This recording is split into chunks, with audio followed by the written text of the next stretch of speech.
Hello, hello, hello, hello, and welcome back to Dilzim's Let's Play of the Kingdom of Loathing. You can see I've actually already got started, but all I did was I went through the daily dungeon just to get that out of the way, because it's more or less the same every time.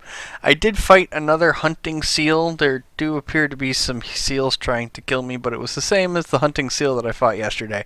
So you haven't missed anything there.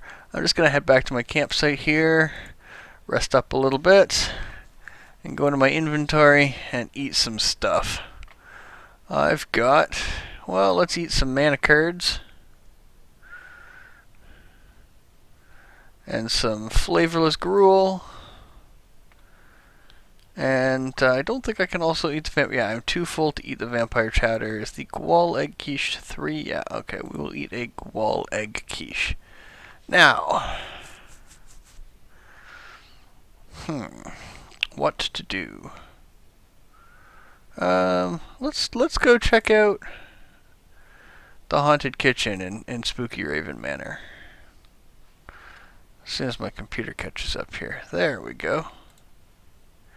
You are fighting a paper towel geist. This is a roll of paper towels that appears to have been animated by a malevolent spirit. It's durable, it's absorbent, and it's coming for you.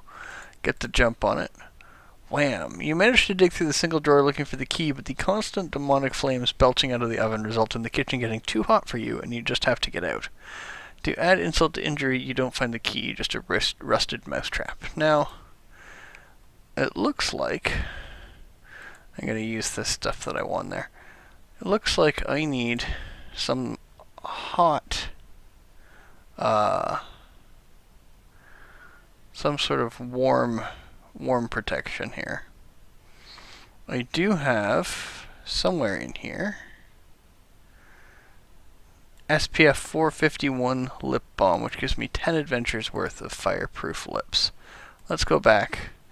You're fighting a possessed silverware drawer. This is a silverware drawer that appears to have developed both free will and malice toward adventurers. Clouds of cutlery whirl menacingly above it as you approach. Alright, I win the fight. The kitchen's resident flame-belching demon oven kicks into serious overdrive, but you manage to tolerate the heat long enough to search through 4 drawers. To add insult to injury, you don't find the key, just a depleted ballpoint pen and a tangled-up piece of old and yellowed twine. Fighting a demonic icebox. This is an ordinary garden variety icebox. Wait a second, who keeps iceboxes in a garden? That differs from other ordinary garden variety iceboxes. Seriously though. In one important way. This one seems to develop some sort of infernal portal inside that is causing it to do all manner of evil and malevolent things. I do get to jump on it, and I beat it up. The garbage disposal turns itself on, releasing a terrible, terrible smell. It probably needs stench resistance, but I don't have enough of that. A zombie chef. I bet you know. I know what you're thinking. Zombie chef, eh? I bet he only knows how to cook brains. Oh well, Mr. or Ms. Smarty Pants. I'll have you know that this particular zombie was awarded the Diplôme de Cuisine from Le Cordon Bleu Academy of Loathing, and he's a master of all manner of gourmet delicacies. The fact that everything he serves is brains is a complete coincidence. Okay, more garbage disposal problem. I got a bottle of cooking sherry. It's decent booze. Nice. Fighting a possessed silverware drawer. More garbage disposal. No, I need the oven. Fighting a paper towel geist. Oh, come on. Zombie chef. Alright, I managed to tolerate the heat for 4. I got some fricasseed brains, which is a cooking ingredient and a decent food, and a chef's hat, which is not at all useful to me anymore. A demonic icebox. More garbage disposal. I did get an ancient frozen dinner and some accidental cider. This is a jug of apple juice that got left in the refrigerator so long that it turned into hard cider. This house rules. Okay. Alright, I searched through another 4 drawers. I get some leftovers of indeterminate origin. This is a plastic container of leftovers so old that you're afraid to even open it to see what's in it. You find yourself considering the value of the container, trying to determine if it would be acceptable just to throw it away instead of washing it. Something I know all too well. I also get a dire fudgesicle. Long ago, this stopped being a tasty confection made of frozen chocolatey goodness on a stick and became an abomination. Due to constant exposure to the evil environment inside that icebox, the chocolate became blood, goodness became evil, and the stick, well, it's just still a stick, I guess. I'm fighting a possessed silverware drawer. I got an antique packet of ketchup. This is a small dusty foil packet of ketchup. It's so old, though, that it predates the use of the word ketchup to mean a condiment of tomatoes, and is, in fact, a condiment made of mashed up pickled fish. Well, that's linguistic drift for you, I suppose. Fighting a scullery maid. This maid's job is to wash dishes, and it looks like she's been at it for quite a long time. Talk about dishpan hands, wow. On the plus side, though, she's gleamingly white and with a lemon fresh scent. Alright, I get through another 4 drawers. But I don't have any more hot resistance, so I'm gonna see if I can just buy some more of that from the mall here. If I just search for 451, oh yeah, holy cow, that's not cheap. That's really not cheap. Well, let's go to Hades then. Corpse of the Deep Fat Fryer. Let's go adventure into Pandemonium Slums for a bit and see if I can get some SPF 451 here.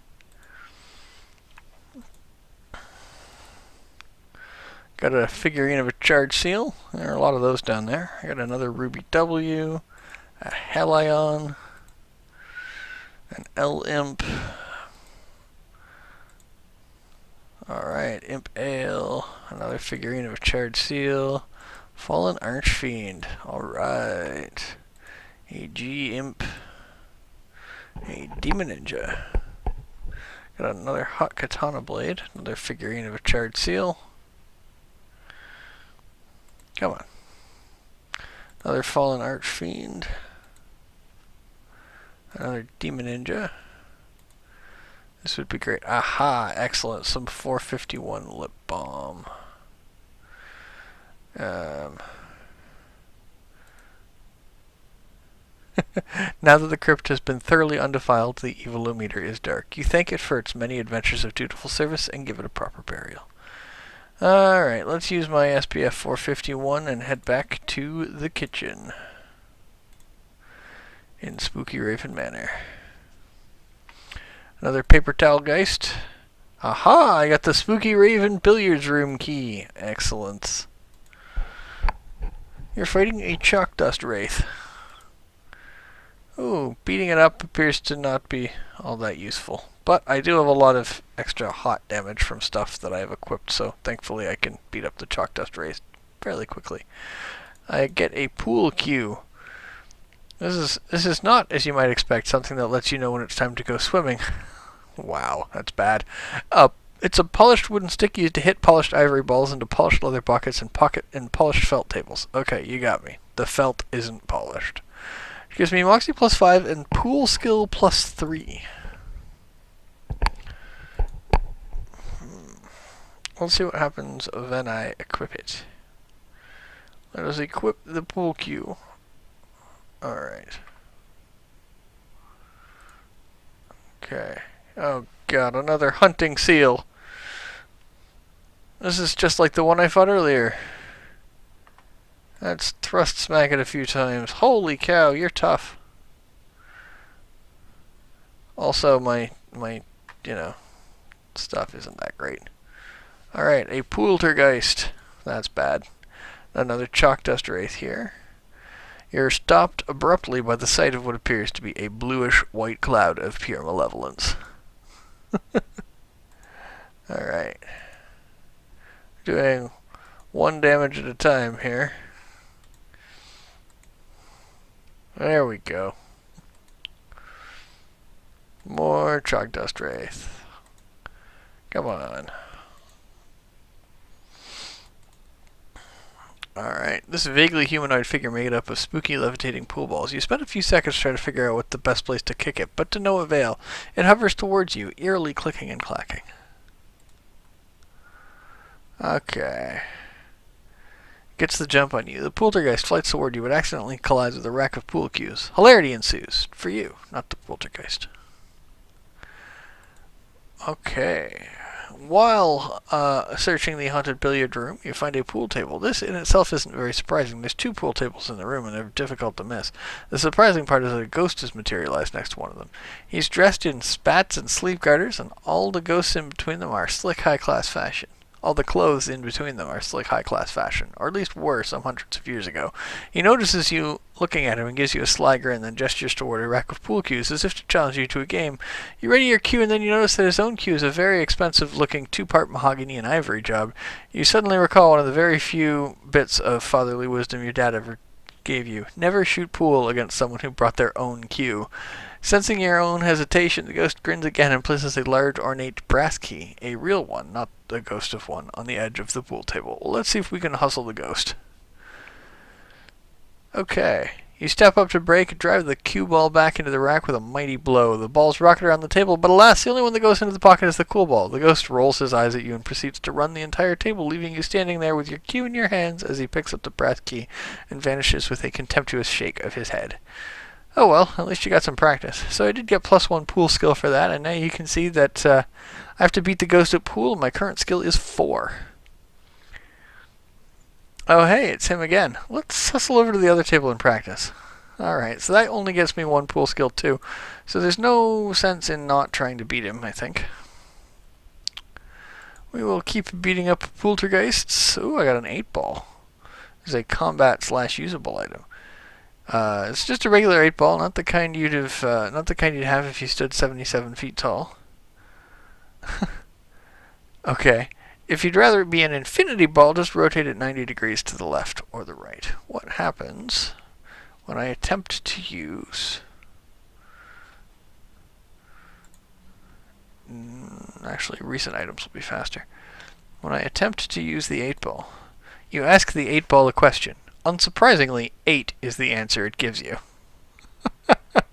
Okay, I like it. That's good. Alright, let's see if we can hustle the ghost. Same thing. My pool skill's up to 6, though. I'm getting better here. Getting better at pool. Got a 3-ball. There's an offhand item that gives +8 spooky damage and +8 damage to spooky spells. This is a 3-ball, a blood red sphere. If someone were to get cut in 0 gravity, their blood would probably form blood red spheres, unless they were also in a vacuum, in which case they'd either be blood red or blood blue spheres. Anyway, that's kind of a creepy thing to think about, really, if you think about it. And I try not to.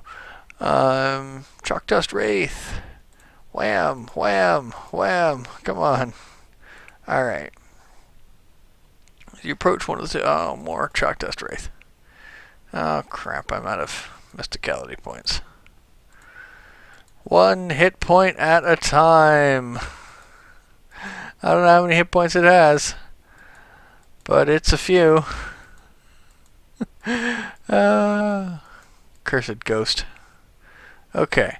I need to go to my campsite, get some mysticality points back, and head back to the haunted billiards room. Let us attempt to hustle the ghost once more. You lean over your cue and slam the ball for the break, and somehow manage to entirely miss the lead ball. The cue ball clacks into the side of the rack, and the balls barely scatter. I meant to do that, you say with a haughty expression as the ghost just stares at you. He proceeds to run the table, and then vanishes with a shake of his head, taking the shiny brass key with him. Alright, well, I'm getting better. Chalk Dust Wraith... It begins spinning faster and faster until it's a veritable chalk tornado. Then it treats you like a veritable chalk trailer park. Ow. Tries to envelop and suffocate you, but you can hold your breath for a long, long time. It drifts toward you, but accidentally falls through a crack in the floor. How embarrassing. Surely you are toast. Surely. There we go.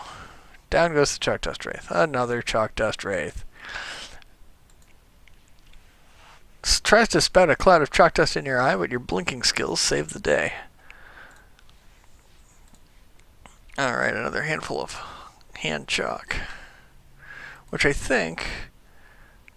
Chalky hand... Oh, it increases my pool skill. Excellent. Never fumble weapon damage +3. Wham! Oh, I got a 2-ball. This is a 2-ball. The blue reminds you of an iceberg. This gets you to thinking about how if icebergs were spheres, just the phrase, just the tip of the iceberg wouldn't really make any sense because spheres don't really have tips. Unless you're in a restaurant where all of the waiters are spheres and all of the customers aren't jerks. Okay. That seems... Sure. Okay. Fighting a chalk dust wraith.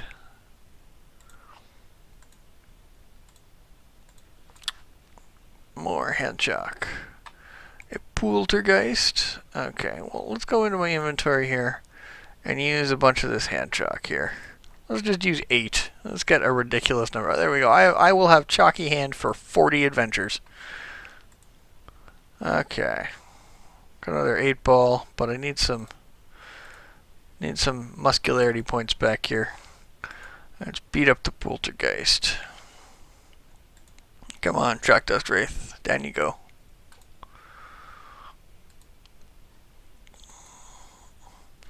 Let's attempt to hustle the ghost. Alright, well, same thing as last time, but I got some practice. My skill is up to 11. I gotta be getting there soon. Oops.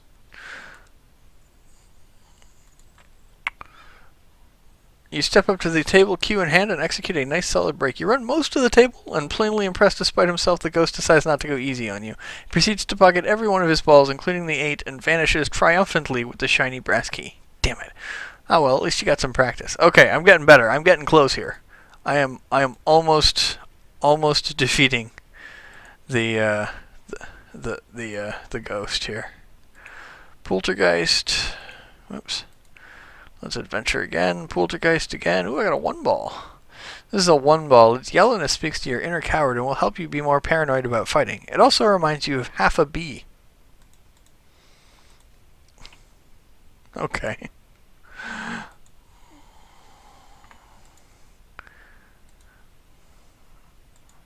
Was that an Eric Idle thing? Eric the half a bee? Something like that?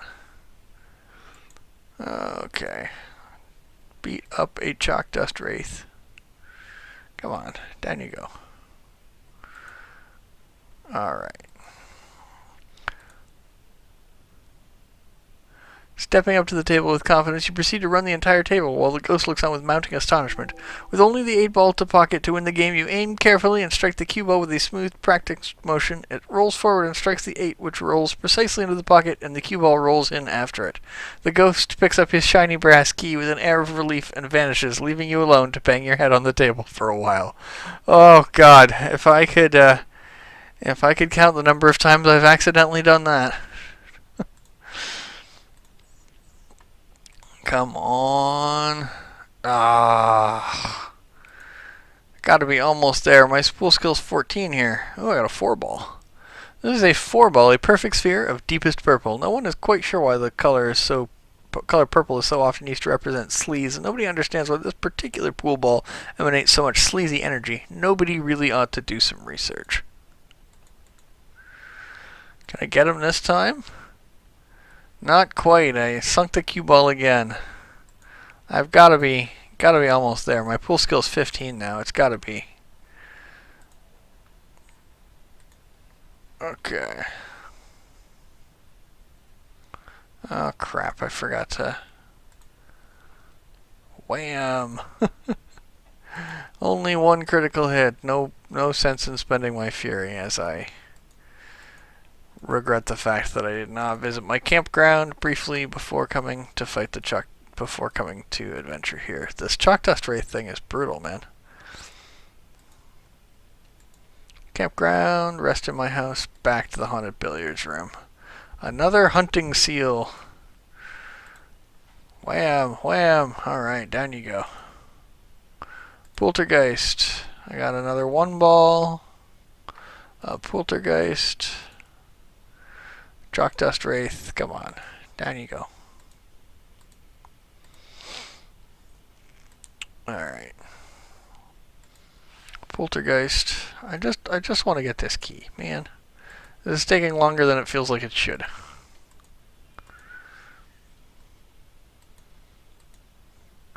If I run out of chalky hand before I finish beating this guy, I will not be a happy camper. Alright, let's get him. You lean over the table, cue in hand, and aim for the break. With a good solid crack, the balls skitter around the table like panicked rats, 2 of them escaping into their holes. You knock in a 3rd and a 4th, but can't get a decent shot at the 5th, so you satisfy yourself with parking the cue ball somewhere inconvenient for your opponent. The ghost grimaces and tries to cover with a carefree shrug. He just barely manages to make his shot, but it's a close call, and the relief on his face makes it plain that you've thrown him off his stride. He sinks 3 more and then misses. With the table now opened up nicely, your next 3 balls thunk into the pocket with a rhythm of precision clockwork, and you gild the lily by unnecessarily banking the cue ball off 3 rails before sinking the 8 and winning the game.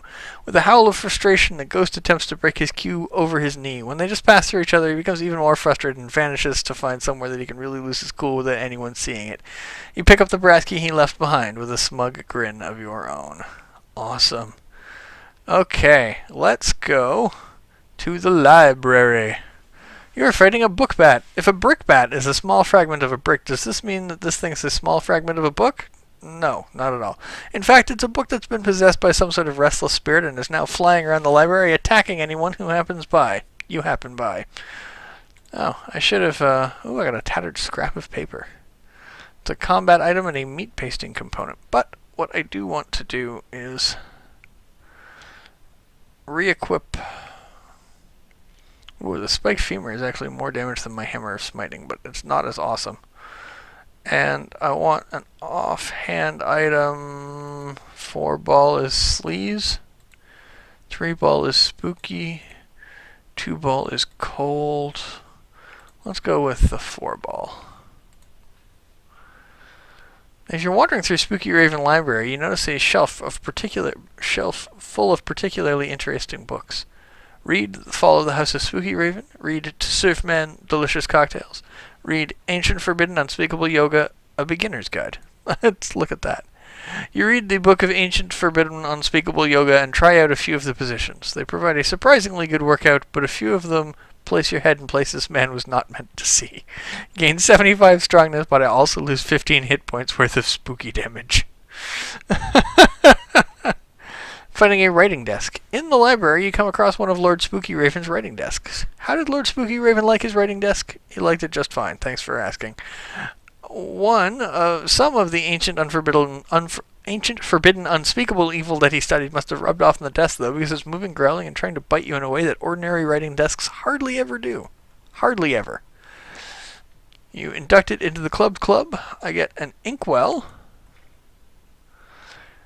and a snifter of thoroughly aged brandy. No necklaces in the drawer. You're fighting a Banshee librarian. This is a Banshee employed by the ghost of Spooky Raven Manor to act as a librarian. She's really frustrated, though, because if there's one thing Banshees love to do, it's wail. And if there's one thing you can't do in a library, it's also wail. Alright. Nice. I acquire a killing jar. Typically, a killing jar is just a regular glass jar with ether-soaked cotton at the bottom, which Lepidopterus used to kill butterflies without damaging their wings. You don't know what a banshee would do with one, though, and whatever that faintly glowing ball of mist inside it isn't a butterfly. It's a combat item, and it cannot be discarded. Well, let's beat up another banshee librarian. Oh, I got a disintegrating quill pen. Aha. Let's see. Let's go to my inventory. Go to my recent items. I can use the disintegrating quill pen. You pick up the pen and immediately dips into your inkwell, completely draining it. Filled to capacity, immediately floats toward a tattered scrap of paper in your sack and begins scrawling arcane symbols on it. Exhausted, the pen falls to the floor, where it disintegrates into dust. Well, dust covered with ink. More like mud than dust, I guess. I have a scroll of of ancient forbidden unspeakable evil. It's a combat item. Cool. This is a tattered scrap of paper with some evil-looking markings on it. As you glance at it, you see the markings rearrange themselves into legible characters. At least they didn't rearrange themselves into cartoon characters, because that would have been even creepier. Alright, let's return to the haunted library. Another Banshee librarian. Another book bat here. Let's beat up the book bat. Okay, read Ancient Unforbidden Unspeakable Evil, A Love Story, or the Better Haunted Homes and Conservatories Cookbook.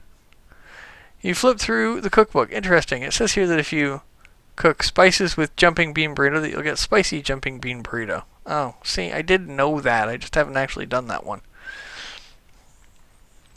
You walk through the library, wondering what eldritch secrets are hidden within the pages of all these books. You almost hear them muttering around you. It's somewhere between the rustle of paper and a creepy guy whispering in your ear.